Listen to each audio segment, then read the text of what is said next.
মালদ্বীপে মাদকবিরোধী এক বিশেষ অভিযানে ৩৫ বোতল মদসহ ৩৫ বছর বয়সী এক বাংলাদেশি নাগরিককে আটক করেছে দেশটির পুলিশ। পুলিশের মাদক দমন শাখা ও গোয়েন্দা বিভাগের যৌথ অভিযানে তাকে হাতে নাতে ধরা হয়। পুলিশের অভিযানে উদ্ধারকৃত মদের বড় চালানের দায়ে অভিযুক্তের বিরুদ্ধে তাৎক্ষণিক আইনি ব্যবস্থা নেওয়া হয়েছে।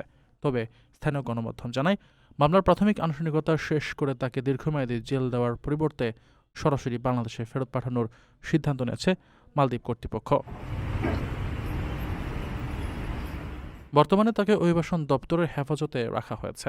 উল্লেখ্য, মালদ্বীপের সম্প্রতি বিদেশি নাগরিকদের মাদক ব্যবসায় জড়িয়ে পড়ার হার আশঙ্কাজনকভাবে বেড়েছে।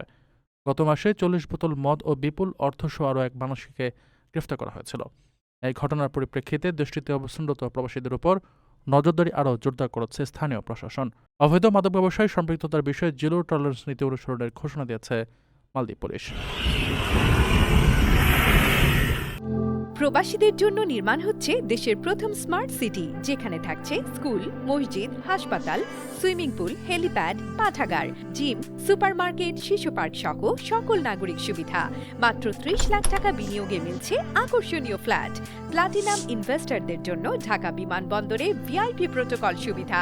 বিস্তারিত জানতে যোগাযোগ করুন স্ক্রিনে দেয়া হোয়াটসঅ্যাপ অথবা ইমো নাম্বারে।